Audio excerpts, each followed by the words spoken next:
नमस्कार दोस्तों, स्वागत है आपका मेरे यूट्यूब चैनल में। दोस्तों आज हम बाहर आए हैं, गाड़ी वो कोल्ड ड्रिंक की गाड़ी है, जो कोल्ड ड्रिंक लेके जाते हैं कोको कोला वाले, तो उनकी गोडाउन में आए हैं हम। तो दोस्तों ये गाड़ी में भी एक गाड़ी है इंट्रा V30। इसमें क्या है कि ये रीजनरेशन की लाइट जो है वो आ गई है और गाड़ी जो भागना बंद कर गई है, पिकअप जो है बिल्कुल ड्रॉप कर गई है। तो चलिए मैं आपको बताता हूँ क्या इसमें प्रॉब्लम है, कैसे करना है इसको रीसेट। देख सकते हो आप, गाड़ी फ्रंट आगे जा नहीं सकता, मैं अंदर से बता देता हूँ। ये देख सकते हो इंट्रा V30 गाड़ी है ये टाटा की, और मैं आपको बताता हूँ इसमें कौन सी लाइट आई है। तो आप देख सकते हो इसमें रीजनरेशन की लाइट जो है वो ब्लिंक कर रही है, साथ में चेक इंजन लाइट भी दोनों आ गई हैं। गाड़ी को करते हैं स्टार्ट। तो आप देख सकते हो, तो दोस्तों ये गाड़ी में दोनों लाइटें आ गई हैं और साथ में रीजनरेशन की भी। अब जो गाड़ी है इसको हम रीजनरेशन करेंगे अपने स्मार्ट टूल से। हमारे पास टूल है जो PS70 Pro है, एक्स टूल का। ये जो है देख सकते हो आप, इससे करेंगे हम स्कैन। फिर आपको बताता हूँ क्या इसका प्रोसीजर रहता है। यहाँ पे एक साइड पे स्विच रहता है, इससे भी हो जाती है, परंतु ये जो है पर ये हो नहीं पा रही थी। कस्टमर का कॉल आया था, ये मैंने बोला था कि गाड़ी टेम्परेचर जो इसका 70 प्लस करके, यानी कि इसके जो C और H में फासला है इसमें 3 डंडे होने चाहिए, मतलब कि 65 प्लस होना चाहिए, फिर ये आपकी रीजनरेशन हो सकती है, ऐसे नहीं होगी। तो अभी हम स्कैन करते हैं, फिर आपको रीजनरेशन करके भी बताएंगे। दोस्तों उसका कूलेंट जो टेम्परेचर है वो 55 डिग्री हो गया है, हमें अभी 70 प्लस करना है। 70 तो होना चाहिए नॉर्मल, फिर जाके हम इसकी रीजनरेशन जो है वो कर सकते हैं। इसलिए हमने गाड़ी को स्टार्ट रखा है, एक्सीलेटर दे रहे हैं साथ में कि ये इसका टेम्परेचर जो है वो बढ़ता रहे। क्योंकि टेम्परेचर इसका 70 प्लस होगा तो रीजनरेशन होगी, नहीं तो नहीं होगी। आप देख सकते हैं कैसे ब्लिंक कर रहा है वो गाड़ी स्टार्ट में भी। ये 56 हो गया जैसे। अभी चलेगा प्रोसेस, ये लंबा प्रोसेस चलेगा क्योंकि अभी टेम्परेचर भी हाई करना है और इसको 25 से 30 मिनट जो लग सकते हैं रीजनरेशन में, क्योंकि इसमें सूट मास वैल्यू जो है वो काफ़ी बढ़ चुकी है। मैं वो भी आपको बताता हूँ। ये है इसका सेलेक्ट ऑल ही कर देते हैं। ये है इसकी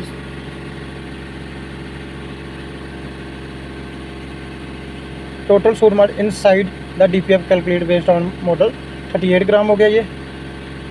और जैसे ये इसमें 17 ग्राम एक है, इंजन सूट मास 6 ग्राम। ये तो इसका तो कोई चक्कर नहीं है, ये मेन है। और गाड़ी पिकअप भी नहीं लेती है, इससे 40-50 के ऊपर नहीं जाती है ये देखो। जैसे मैं फुल एक्सीलेटर दे रहा हूँ तो गाड़ी ज़्यादा मैं हो गया 69 हो चुका है। अभी 1-2 को और रुकेंगे, फिर उसके बाद में रीजनरेशन स्टार्ट करेंगे। ठीक है दोस्तों, 70 हो गया। 70 में शायद नहीं लगे इसको रीजनरेशन, क्योंकि अभी टेम्परेचर काफ़ी लो है। ये देखते हैं 80-85 भी करके देख लेते हैं, 85-80 तक। ठीक है दोस्तों, क्योंकि फर्स्ट टाइम हम इसकी रीजनरेशन कर रहे हैं, तो आपको मैं बताऊंगा कब ये रीजनरेशन जो है स्टार्ट होता है इसका। तो ये गाड़ी चल चुकी है 37,522 किलोमीटर, प्लस 37,522 किलोमीटर टोटल चल चुकी है और रीजनरेशन इसने मांग लिया है। 275 हो चुका है। ये देखो, ये है ना, ये एक बार मैं आपको इसको क्लियर करके भी बता देता हूँ। वो चेक लाइट सभी चलेगी, लेकिन ये खुदा आ जाएगी। ये देखो, अभी मैं आपको बताता हूँ एक चीज़ और। सॉरी, लाइव डाटा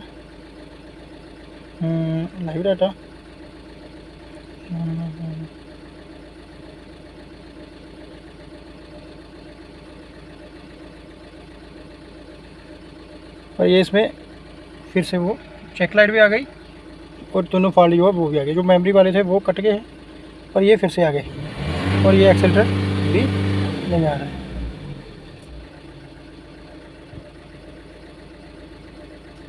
ये देख सकते हो टाटा इंट्रा BS6 गाड़ी है ये 1.5 ये उसमें फॉल्ट है। और ये लाइव डाटा है इसका। मैं आपको फिर से कूलेंट टेम्परेचर बता देता हूँ। इसको हम 80 प्लस करेंगे क्योंकि ये 70 मेरे को नहीं लगता ये 70 प्लस होगा, 80 प्लस ही शायद होगा, क्योंकि अब इसके जो टेम्परेचर के 2 दांते हुए कम से कम भी 3 तो होने चाहिए।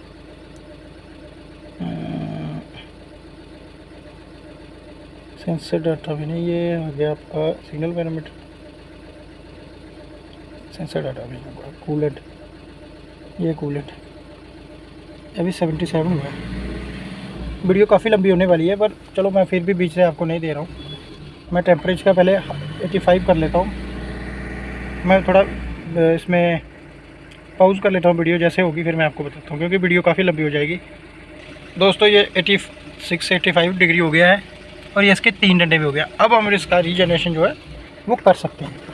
ये देखो हैंड ब्रेक जो आपकी लगी होनी चाहिए और ये बाहर वाला हिस्सा है वो बिल्कुल नीट एंड क्लीन हो चाहिए। ये मैंने गाड़ी जो है मतलब ये फर्श पे लगाई है जो सीमेंट का, इसमें कोई टेंशन नहीं है। आगे पीछे इसके कोई जलने वाली चीज़ ना होनी चाहिए। और अब हम इसको रीजनरेशन करते हैं इसका स्टार्ट। ये आगे हम स्पेशल फंक्शन में जाएंगे और रूटीन टेस्ट में जाएंगे। जैसे ये आ गया सर्विस रीजनरेशन एट आइडल, और आगे reset DP sensor start no. पहले हम रीजनरेशन कर लेंगे। ये देखो ये इसमें भी लिखा है more than 85 degree coolant temperature होना चाहिए और टेम्परेचर शुड भी 200 डिग्री सेल्सियस, मतलब कि 85 अप होना चाहिए। उसके बाद में आ गया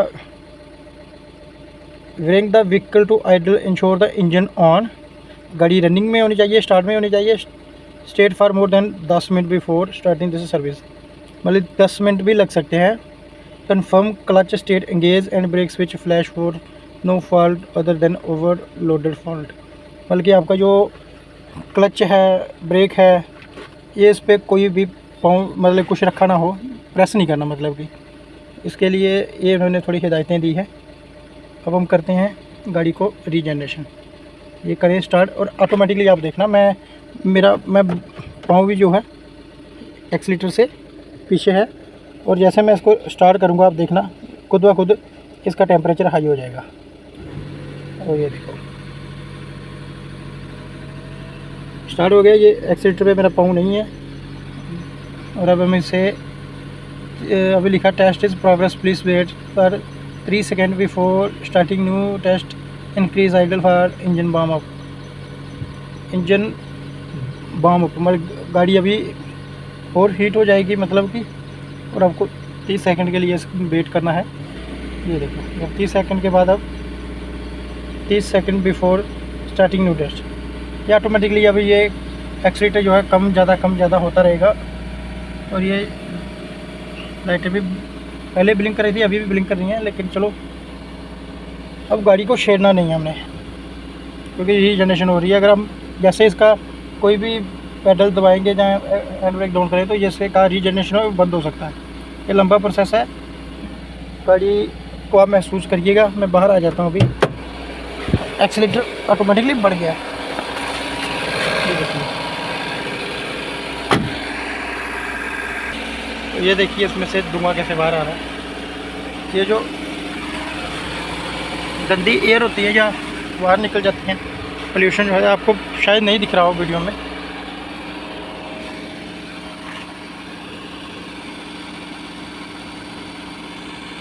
पर हमें दिख रहा है, तो चलिए होने देते हैं इसको रीजनरेशन। ये देख सकते हो थोड़ा थोड़ा आपको शायद स्मोक दिख रहा हो उसमें। दोस्तों इसका जो गाड़ी की रनिंग थी वो अभी थोड़ी स्लो हो चुकी है, पहले काफ़ी थी। अब जैसे इस पे स्टार्ट पे आ जाएगा, मतलब ये कंप्लीट हो जाएगा, फिर उसके बाद में हम इसको ये इसकी बिल्कुल मैनुअल हो। और आप देख सकते हो उसका चेक इंजन लाइट, ये रीजनरेशन लाइट थी, ये बिल्कुल जा चुकी है। आपको इसको बीच में नहीं रोकना है क्योंकि फिर बहुत लंबा समय लग सकता है आपको। ये मैं इसको 2 बार रीजनरेशन कर चुका हूँ। पहले एक बार पहले लगाई थी, फिर उसके बाद में फिर से लगाई। पहले बार इसने 26 से 27 सेकंड मिनट लिए थे, और अब ये इसने 10 से 12 मिनट जो लिए कंप्लीट हो गई रीजनरेशन इसकी। ये अभी आ गया test is finished by what not okay please wait for 3 second. Test finish हो गया, लेकिन अभी आपको थोड़ा रुकना है। ठीक है दोस्तों, तो दोस्तों ये अभी बिल्कुल अपनी मैनुअल स्पीड पे आ चुकी है गाड़ी का इंजन जो है। और अब हम इसको करेंगे बैक। ठीक है, इसमें जैसे हमने स्टॉप किया कुछ नहीं आया, क्योंकि इसका रीजनरेशन जो कंप्लीट हो चुका है। करेंगे हम बैक। अब हम करेंगे इसमें रीसेट करेंगे तो ऐसे।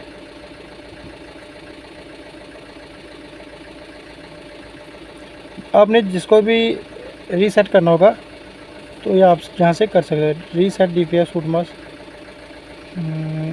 इसमें नॉट सपोर्टेड होगा भाई इसमें।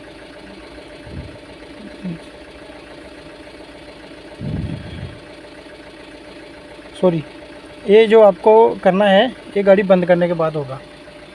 ठीक है, और इसका जो रीसेट है मारना बड़ा ज़रूरी है। गाड़ी को करते हैं हम बंद और करते हैं ऑन।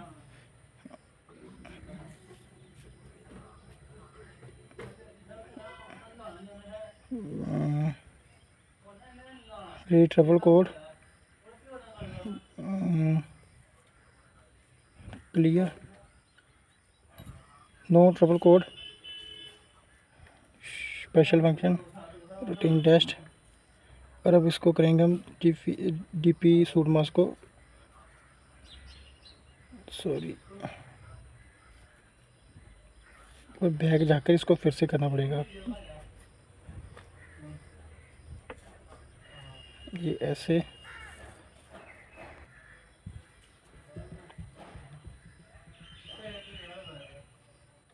डायग्नोस इंडिया में, टाटा में, क्योंकि इसको अभी रीसेट करना है हमने। Pickup BS6 SCV diesel intra automatic scan. ये आप देख सकते स्कैनिंग में नो डाटा DTC आ रहा है इसका। इसमें क्या है, ले लो इसको भी।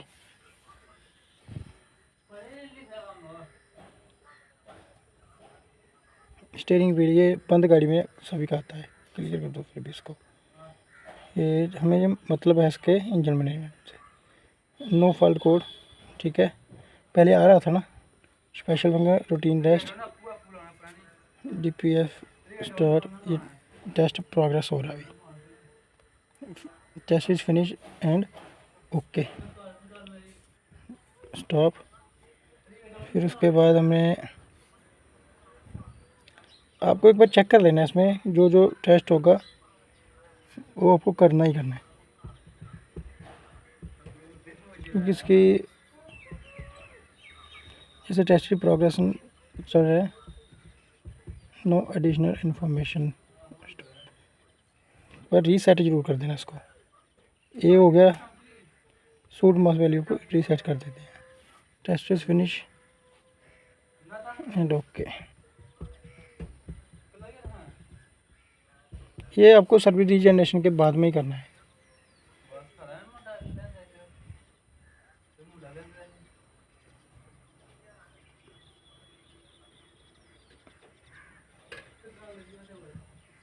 ठीक है, तो ये ओके हो गया हमारा।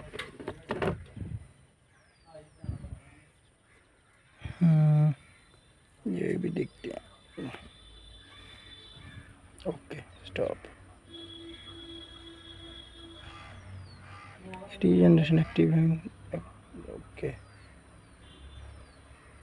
क्योंकि ये फर्स्ट टाइम है, ये आपको एक बार कर ही लेना है। जो जो रीसेट होता होगा वो करना ही करना है। तो ये रीजनरेशन आ गया इसका, बस इसका वही होगा। गाड़ी को करते हैं फिर से स्टार्ट। और इसका चेक लाइट भी चलेगी। मैं आपको अभी मेन चीज़ बताता हूँ। नो DTC है, लाइव डाटा, सेंसर डाटा,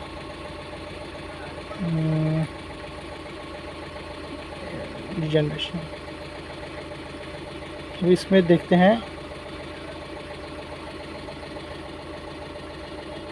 वो पहले ग्राम में शो कर रहा था 30 है ना, सूट मार कैलकुलेट 11 ग्राम हो गया, ठीक है। अभी ये भी 00 है, ये देखो ये भी ग्राम में था, पहले 30 में था कुछ, ये भी नॉर्मल हो गया। ये देखो 3 ग्राम, पहले ये 30 ग्राम था, अब वीडियो में पहले देख सकते हो पीछे जाके बिल्कुल 0 हो गया।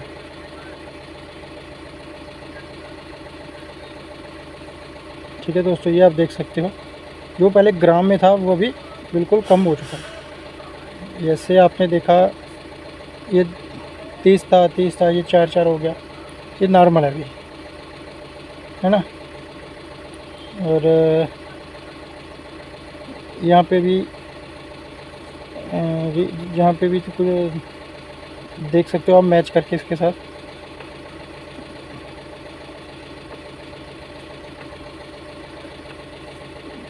ये 11 ग्राम हो गया ये इसमें, है ना। 11 ग्राम जो मेन रहता है, क्योंकि ये पहले 30 शायद से 40 तक पहुँच गया था। आप एक बार बैग जाके देख सकते हो वीडियो में कितना ग्राम था, मैच कर लो उसमें। तो ये थी आज की वीडियो यार। इसमें आप देख सकते हो रीजनरेशन वाली लाइट भी चली गई है और सभी चेक लाइट भी चली गई है। अगर वीडियो अच्छी लगी हो तो प्लीज़ हमें कमेंट कर देना, क्योंकि मैं पहली बार वीडियो बना रहा था इसकी रीजनरेशन की। थोड़ा शायद मेरे को भी मतलब कि कोई गलती हुई हो तो प्लीज़ आप बता देना मेरे को भी, मैं नेक्स्ट सुधार लूँगा। फर्स्ट टाइम रीजनरेशन की है हमने एक्स टूल से, तो कुछ चीज़ों का हमें भी अभी नॉलेज नहीं है रीजनरेशन के बारे में, लेकिन जितना अब मेरे को पता था रीजनरेशन का वो मैंने आपके साथ शेयर कर दिया है। Thanks for watching this video. Please channel पे लाइक शेयर और जो सब्सक्राइब वो बड़े ज़्यादा कम है, क्योंकि मैं वीडियो थोड़ा कम डाल रहा था। अभी मैं फिर से डाल दूँगा रूटीन रख के, तो आप प्लीज़ मेरे चैनल को सब्सक्राइब शेयर लाइक ज़रूर कर देना। थैंक यू दोस्तों।